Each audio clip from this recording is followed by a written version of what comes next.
right, my friends, welcome back to the Weekend Interview Show. I'm your host, Scott Horton, and our next guest is Chalmers Johnson. He's the president of the Japan Policy Research Institute, is a former consultant to the Central Intelligence Agency, taught for 30 years at the University of California at Berkeley and at San Diego. He's written 16 books, including Okinawa, Cold War Island, Blowback, The Costs and Consequences of American Empire, and The Sorrows of Empire, Militarism, Secrecy, and the End of the Republic. Welcome to the show, sir. Thank you very much. Pleasure to be here. Well, it's nice to have you on. You have called yourself a former spear carrier for empire, Mr. Johnson. What exactly does that mean, and how did that change? Well, I'm simply referring to the fact that during the Cold War, I did believe that the Soviet Union was a menace. I worked at that time in support of American foreign policy. It seemed that in general, with some very serious exceptions, but in general, it was on the right path. I changed my mind during the 1990s. John Maynard Keynes, the famous English economist, was once accused of being inconsistent in his reply to say, "When I get new information, I change my position. What, sir, do you do with new information?" The new information I got was the collapse of the Soviet Union in 1991, in which rather than beginning to scale back our massive deployments around the world to bring the military-industrial complex under control, things of this sort, instead our government set out instantaneously to find a replacement enemy for the Soviet Union, to keep the whole apparatus of Pentagon, Central Intelligence Agency, military-industrial complex, arms manufacturing, and general imperialism, to keep it operating and functioning. They would go for anything: China, drugs, terrorism, instability, whatever it might be.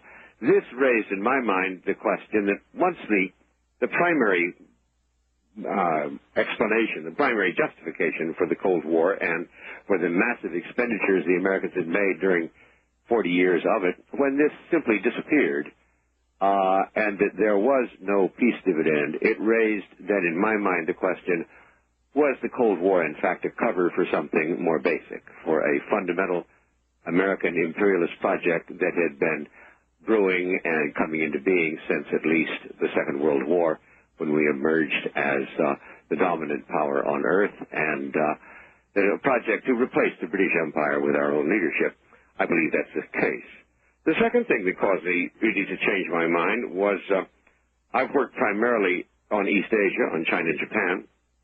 In 1996, I was invited to the southernmost Japanese island, Okinawa Prefecture, by the governor in the wake of an extremely serious incident that had occurred on September 4th, 1995, when two Marines and a sailor from one of our 38 military bases on this very small island had abducted, beaten, and raped a 12-year-old girl.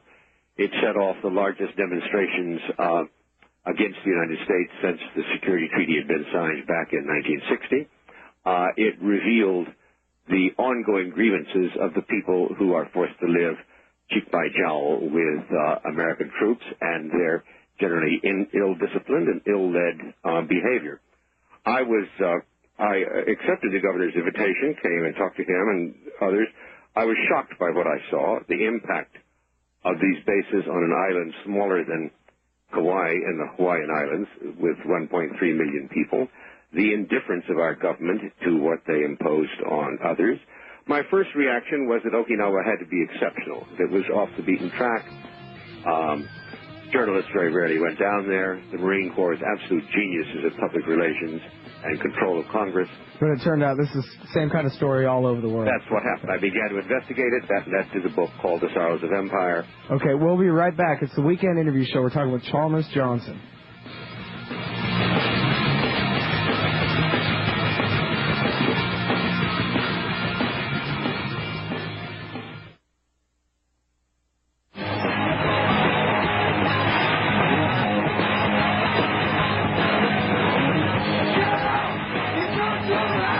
My friends, welcome back to the Weekend Interview Show. I'm Scott Horton, and I'm talking with Chalmers Johnson, the author of the excellent book Sorrows of Empire, Militarism, Secrecy, and the End of the Republic. His website is jpri.org.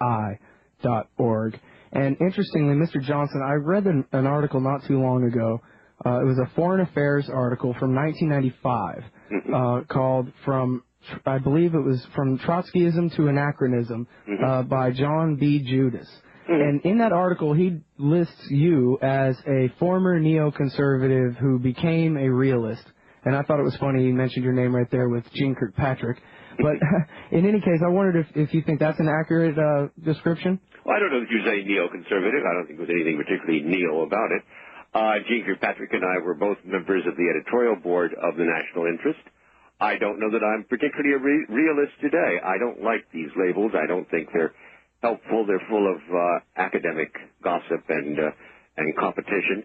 But there is no doubt that I believe the events since the end of the Cold War compel, and particularly today, given the really very perilous circumstances the United States finds itself in the rest of the world, that what is called for here is a new, innovative, powerful, no-holds-barred debate on American foreign policy, on the nature of our government, on where we're going.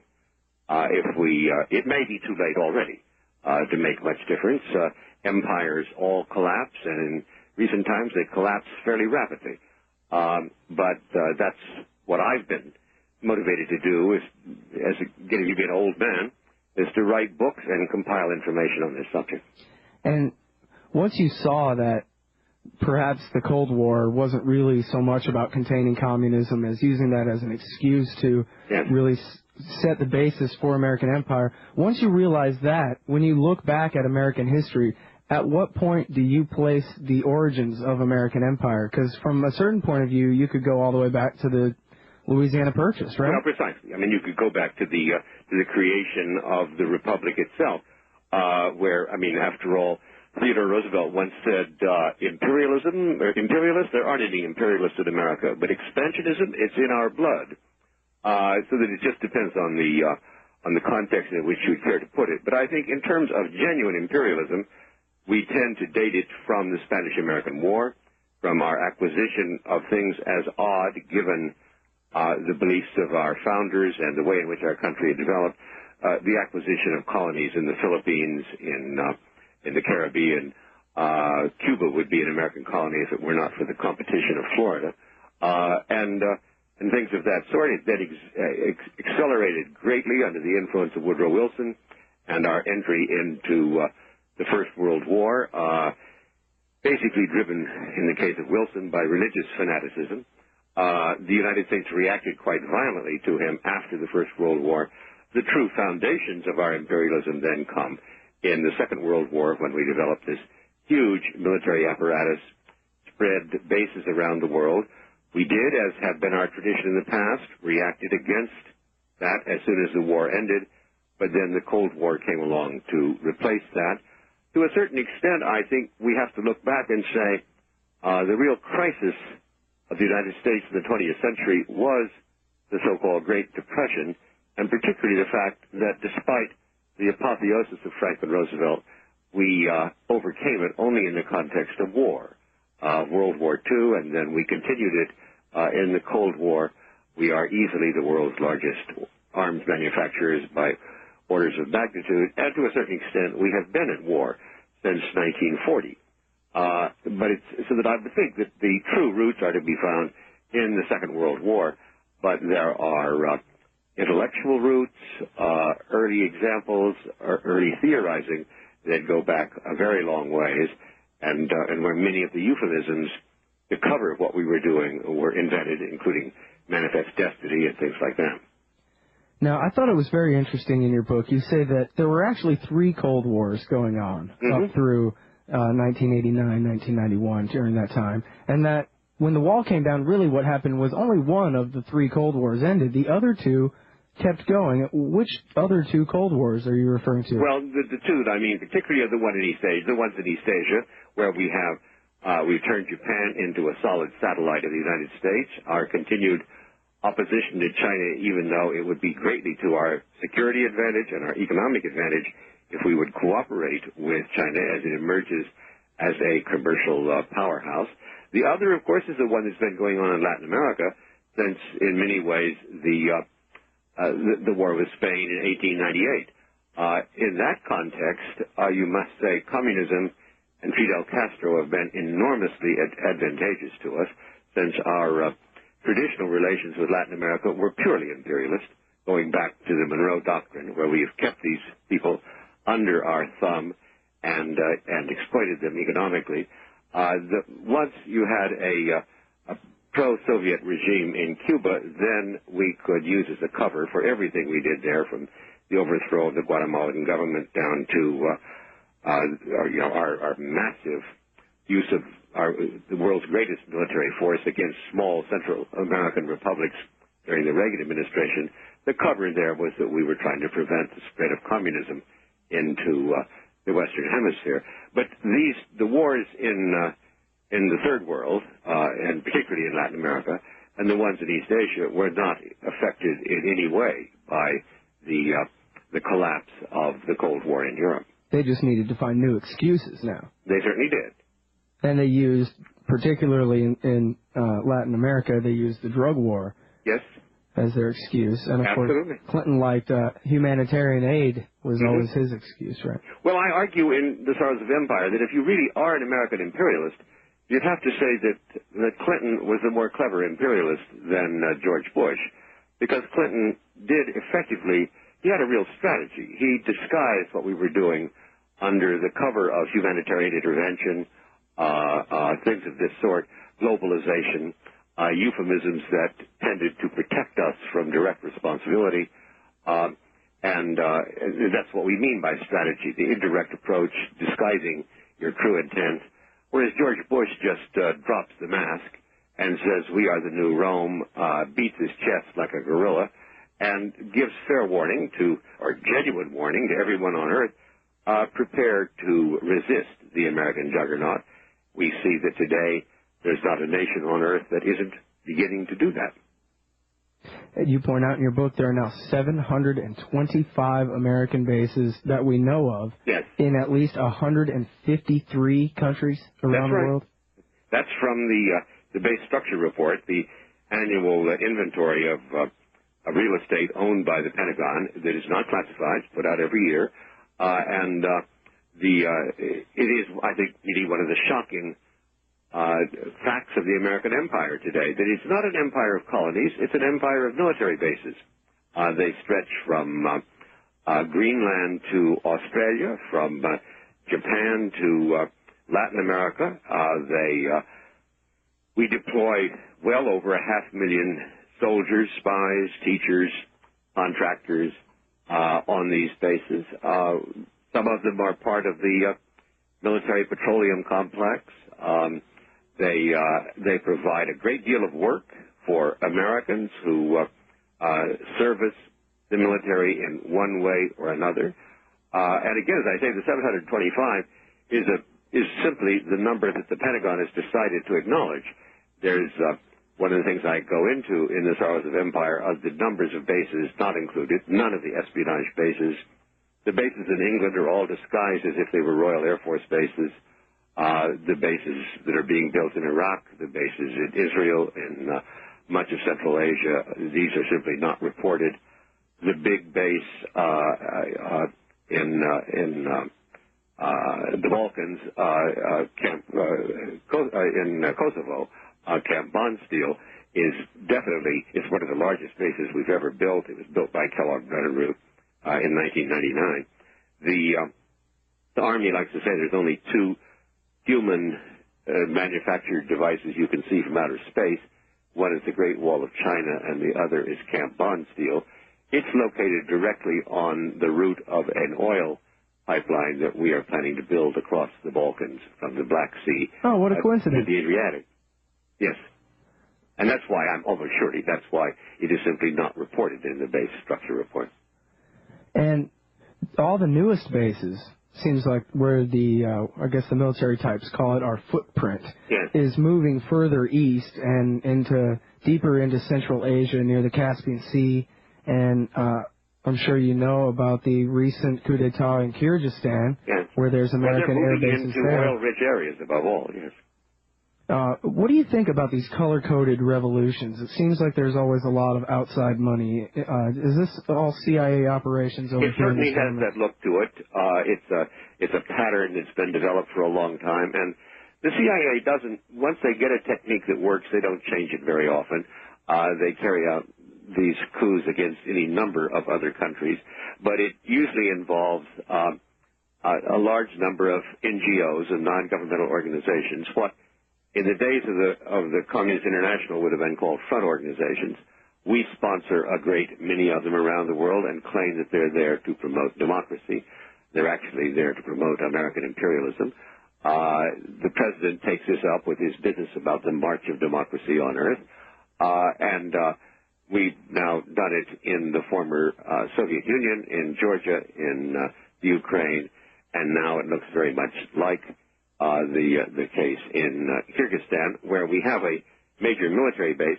This may backfire on us, but certainly from some reports by the American ambassador in Bishkek, the Kyrgyz capital, the man who has come to power, Mr. Bakiev, was our preferred candidate, and we'll see how successful he turns out to be. But yes, the whole thing begins to have an odor to it. It's starting to. It's a weekend interview show. I'm Scott Horton. I'm talking with Chalmers Johnson, author of Sorrows of Empire. We'll be right back.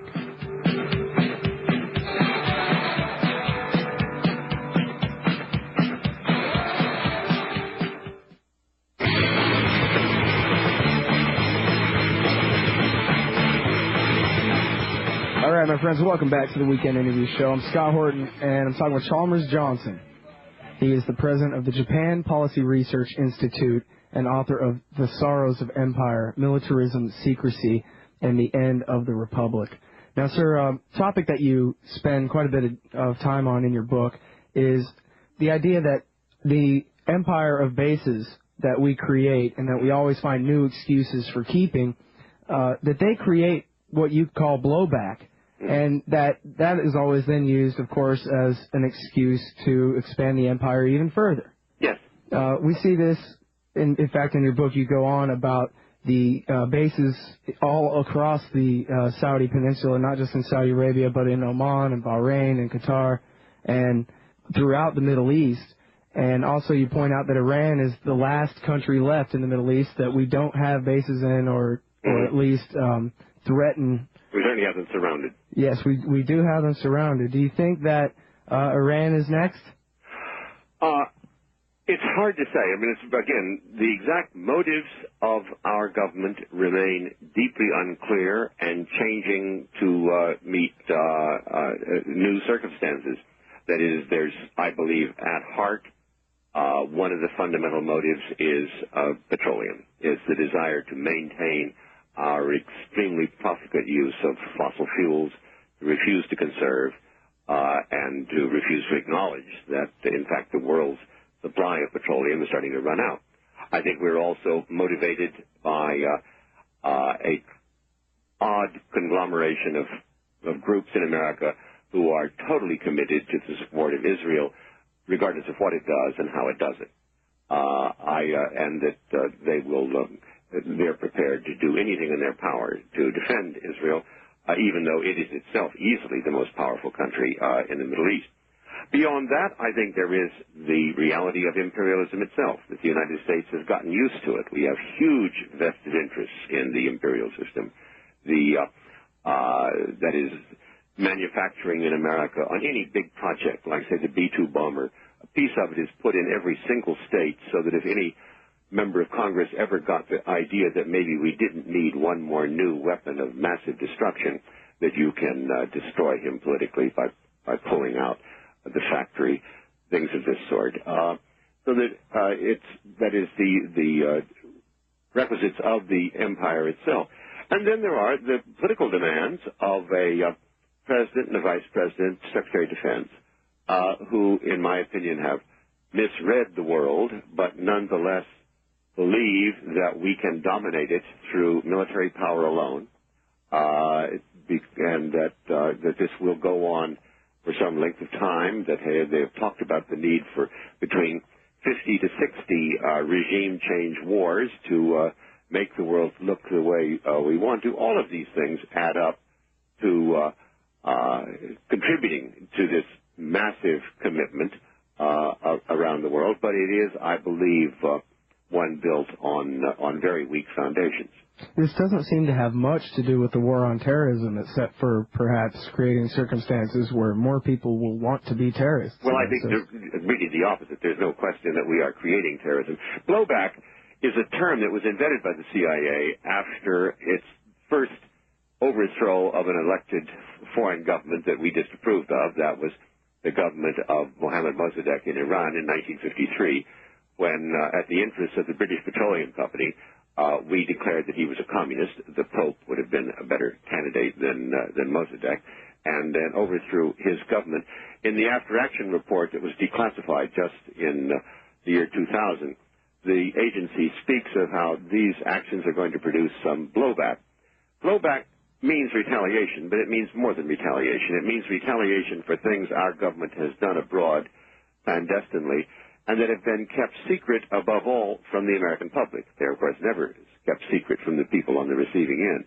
But when the retaliation comes, it then means the public doesn't have the information to put it in context, to see cause and effect, so that presidents can get away with asking questions like, as Bush did after 9/11, why did they hate us?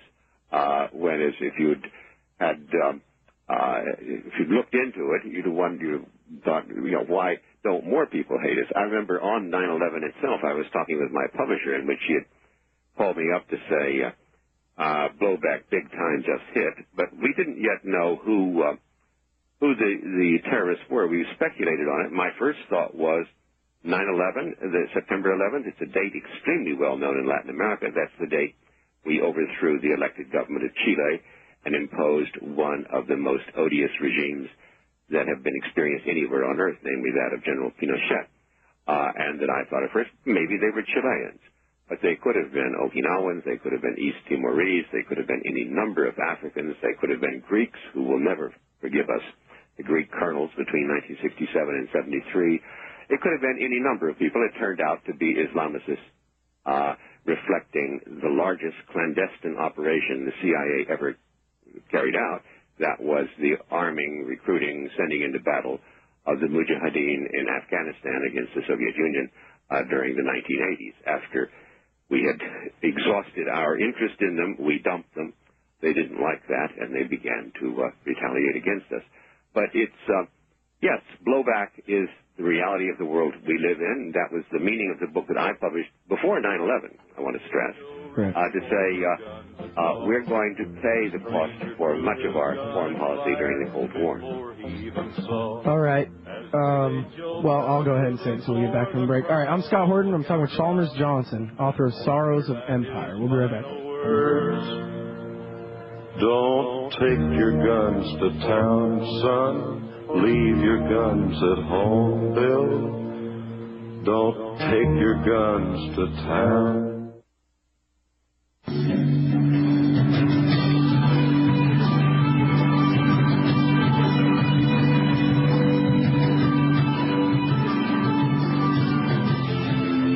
All right, my friends, welcome back to the Weekend Interview Show. I'm Scott Horton, and my guest is Chalmers Johnson. He's the author of the book, The Sorrows of Empire, Militarism, Secrecy, and the End of the Republic. And, sir, on the topic of blowback, you said, part of the qualification for blowback is it's not just unintended consequences of intervention overseas, but it's consequences of interventions that the American people don't know about, so that when it does blow back, we don't even know exactly what it is we're dealing with. And it ties into what you said before about our empire is not really a traditional empire of colonies. It's a empire of bases and of briefcases, where we don't really have redcoat soldiers occupying all these lands, just occupying little bases within these lands because we've reached an agreement. And we have IMF and World Bank loans and different kinds of... tremendously on secrecy, too. I mean, that's why in the subtitle of The Sorrows of Empire, I call it Militarism, Secrecy, and the End of the Republic, it's just simply out of control. 40% of the defense budget is secret. All of the intelligence budgets are secret. The government adds 3 million or so new military secrets every year. It was 14 million last year that they added. This is utterly destructive of our Republican, little r, form of government, of the liberties that we depend upon, but that is precisely that is contributing to this growth of militarism and of empire that perhaps the two most famous generals in our political life, George Washington and Dwight Eisenhower, both warned against in their farewell addresses the dangers of very large standing armies developing their own vested interests. When one says militarism, we're not talking about defense of the country. I'm a Navy veteran from the Korean War. I have no objection at all to defending the country. By militarism, we're talking about the military developing vested interests in its own corporate way of life. It's state socialism. It's cradle-to-grave medical care. It's 725 military bases around the world, that sort of thing. So it's you call militarism when the military is so far out of control that it really exists only for its own sake. Exactly. And you addressed before the ideology of American empire, and in your book you talk about the Theodore Roosevelt versus the Woodrow Wilson view of American takeover of the world, where Theodore Roosevelt just said, hey, let's be like Britain and let's civilize those savages. Yeah. Whereas Woodrow Wilson was sort of this kind of one-world utopian who thought that he was going to make everything wonderful. And how since that era, the progressive era, our presidents have basically traded off which excuse they're using for taking over the world, but they're always still advancing the very same empire. Well, I think that's true. I mean, the neoconservatives that dominate the Pentagon today, all of them claim authority for their positions in the views of Woodrow Wilson, and we see it now in the president's wheeling out something that he calls the March of Democracy on Earth. It actually is the March of Imperialism, and he may trap himself with it very badly. If he really does get, if he's really been promoting democracy in Kyrgyzstan or in places like that, if you get a genuinely democratic government in Kyrgyzstan, it's not going to be friendly to the United States. It's going to be full of Islamic fundamentalists, particularly from the southern part of the country, and that these things will get out of control very, very rapidly. We know they aren't really talking about democracy. This is a way of providing a cover for an essentially poorly informed and remarkably gullible American public. At the bottom line of this is the mercantilist kind of the welfare state for rich people. Yes. Basically. That's really what this is all about. You talked about they can't build a bomber without making sure that at least one part is manufactured in each state of the Union. Right. Well, I mean, take, for example, the state of Washington has two extremely pleasant female senators, liberals, utterly decent people. All you have to do is say the word Boeing to them, and they turn at once into bloodlusting fascist hyenas. They will do anything in their power to protect Boeing. That the two mother hens of the Defense Facilities Subcommittee of the Senate Armed Services Committee are Kay Bailey Hutchinson of Texas and Dianne Feinstein of California. These two women will fight to the last to keep these bases open and functioning wherever they are, because there are Americans who today make their living off of building weapons and with very little interest in how they're actually used. It's that's why one really does wonder if any president, regardless of party, could possibly bring under control the new government, the government that's not included in the Constitution, that's located on the south bank of the Potomac River, namely in the Pentagon and the Central Intelligence Agency, that more or less does as it pleases and now has a good 50 years record in doing just that, and for which the Congress is more or less worthless. Has there ever been a civilization that could have been an empire and yet rejected the temptation because of the consequences foreseen? Has that ever happened? I think only in the sense of an empire of ideas, an empire of culture, in that sense, much like ancient Greece, or for that matter, the Chinese Empire, which was much more an empire of the ideals of good government expressed in Confucianism, things of this sort, in which the surrounding nations chose to try and emulate China, and in which the Chinese very distinctly did not have an ethnic or nationalistic identity.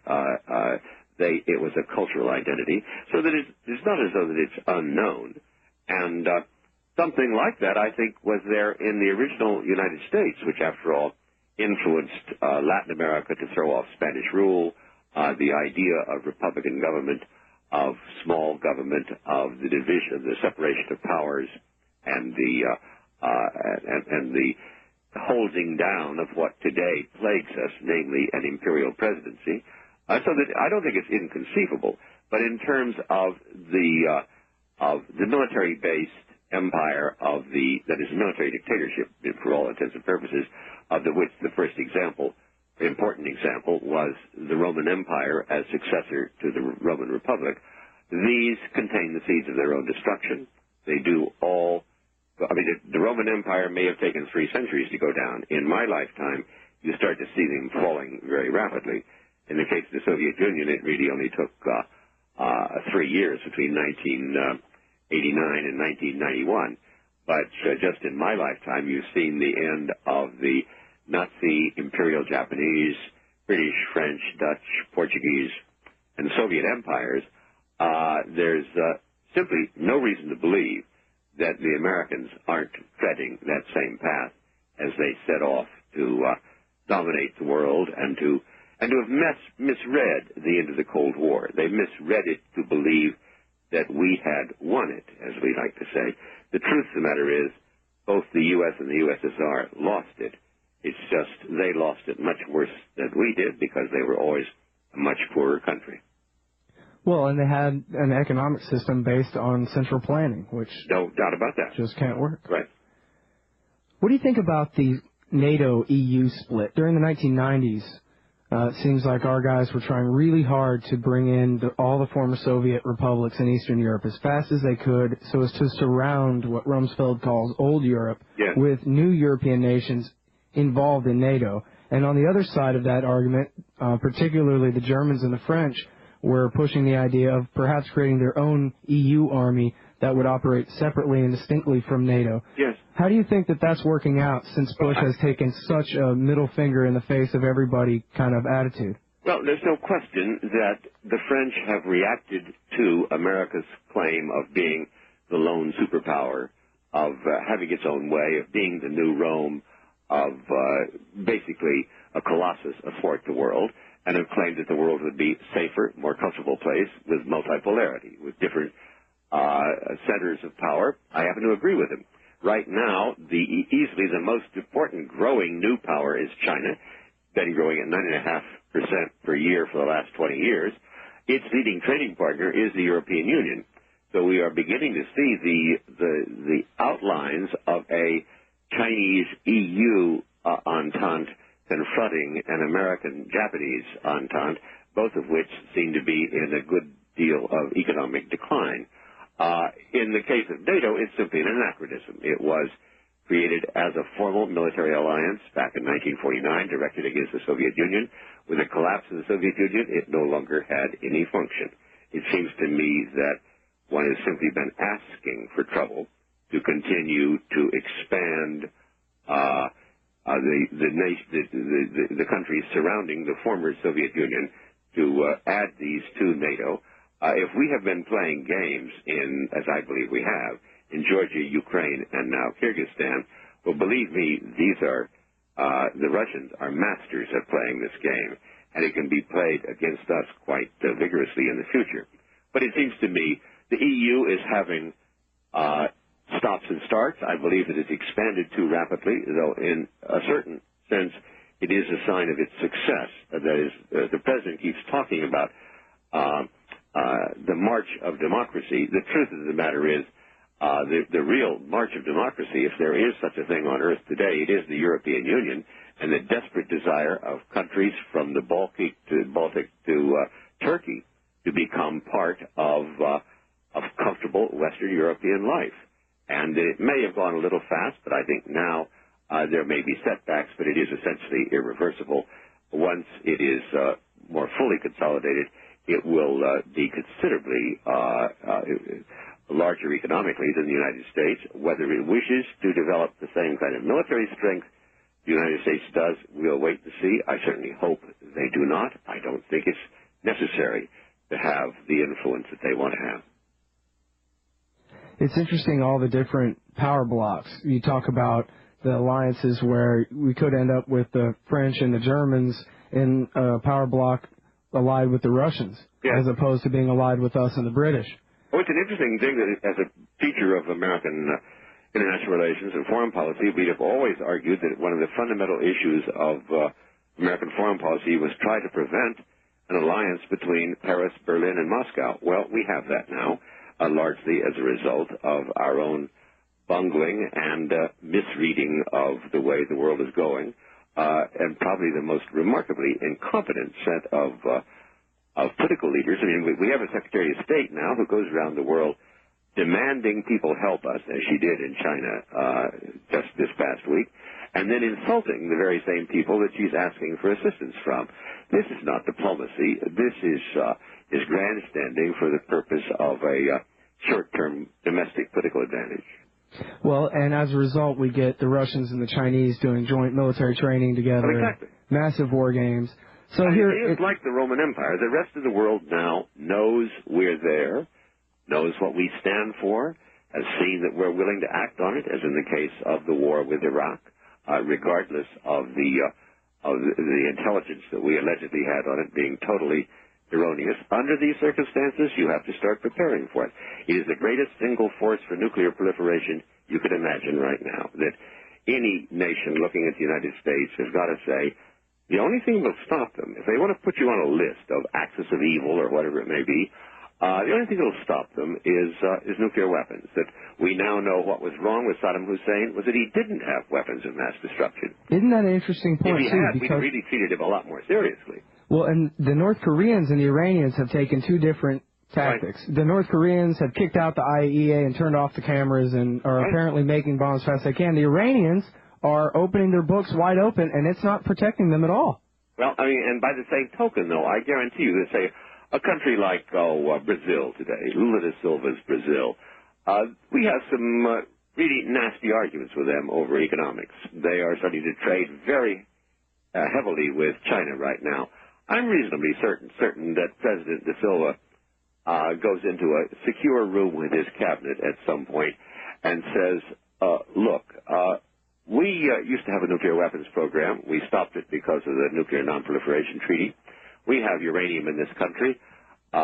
We could, if they put us on a list and start coming after us, throwing their weight around, what I want to know is how fast can we get the same thing the North Koreans have, the same thing that the Iranians are close to having, and that's going on in every country on Earth right now.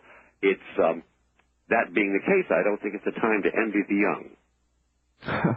Yeah. Well, and I mean, just to think about it, that sounds so surreal, I think. I mean, for someone who follows policy very closely all the time, maybe, but for the average American to hear, wait, the Brazilians are worried now?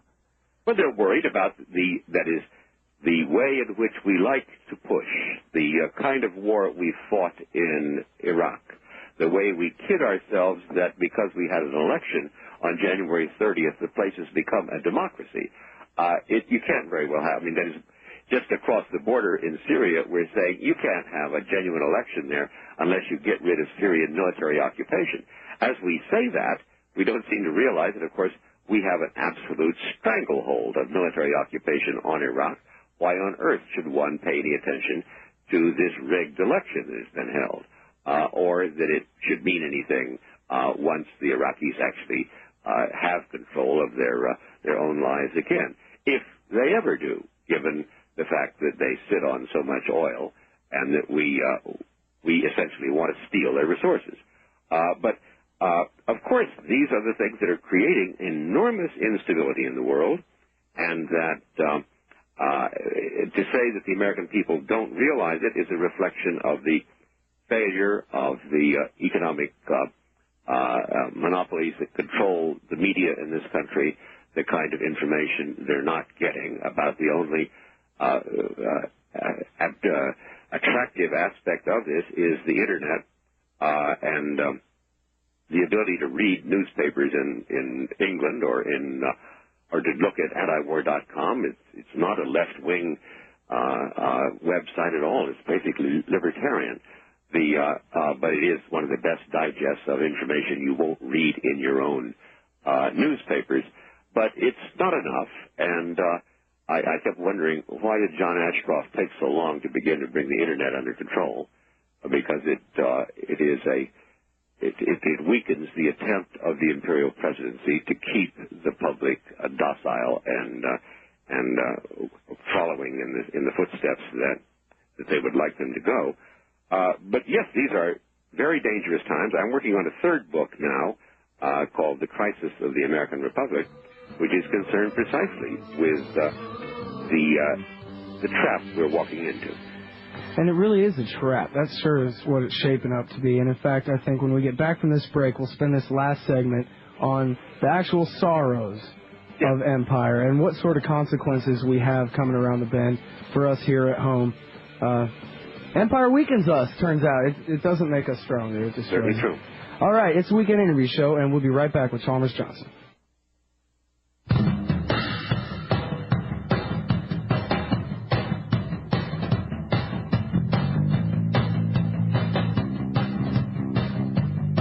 All right, my friends, welcome back to the Weekend Interview Show. I'm Scott Horton. The guest is Chalmers Johnson. He is the president of the Japan Policy Research Institute. The website is jpri.org. And he's the author of the books Blowback, The Costs and Consequences of American Empire, and The Sorrows of Empire, Militarism, Secrecy, and the End of the Republic. Now, sir, on the sorrows of empire, we've already pretty much discussed the blowback, and each intervention creates more intervention. And the three left on your list, and I have a couple of my own, are the role of the president as he really becomes the American Caesar, and the destruction of the Constitution and the Bill of Rights, the propaganda machine teaching us more and more to worship the warfare state, and eventually the collapse. So if we could possibly plow through those three subjects quickly in the last segment here, beginning with the imperial presidency. The imperial presidency is what's been warned against from George Washington's farewell address, in which he said the large standing armies are an enemy of liberty and particularly of Republican liberty, referring to our separation of powers between the presidency as an executive branch, the Congress as a legislative branch, and then a judicial review branch. There's no question. I mean, the author of our Constitution, or the most important author, James Madison, said explicitly the single most important clause in the Constitution is the one giving the right to go to war exclusively to the elected representatives of the people. Never, he wrote, under any circumstances should that power be given to a single man. It's too great a responsibility. In October of 2002, our Congress gave that power to a single man when he chose to use it, using nuclear weapons if he wanted to, and 9 months later he went, or 6 months later he went to war in Iraq, and it turns out to be a wrong-headed war in which he had lied to the Congress and the people about why we're doing it. Now, that's the kind of trouble we're in. My own feeling is that the irrevocable step, the crossing the Rubicon, occurred last November 2nd. Until then, it was possible for the American public to pretend that we had not elected George Bush. He didn't win a majority of the population in the 2000 election. He was appointed by the Supreme Court. On November 2nd, he won by 3.5 million votes.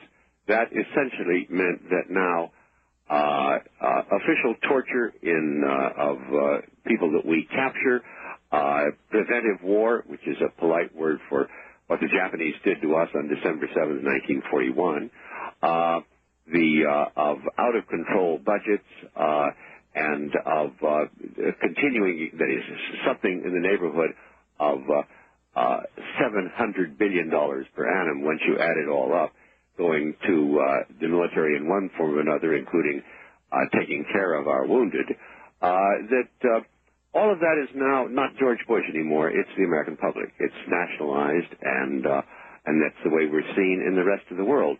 That's very, very hard to reverse, and that you begin to think that imperial overstretch is catching up with us very rapidly.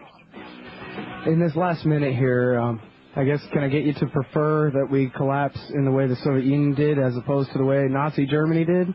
Oh, yes, certainly I would prefer that. I think my wife keeps saying to me, tell me something positive, something optimistic, and I have to say, well, probably the thing that will get us, even if the American public is totally indifferent to what happens to its constitution, to permanent war, one thing after another, bankruptcy is something beyond our control.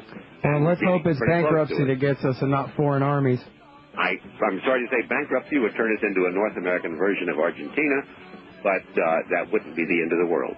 And better than some of the other alternatives. Thank you so much for this time. Chalmers Johnson, author of Sorrows of Empire. Thank you, sir. Mr. Horton, thank you very much.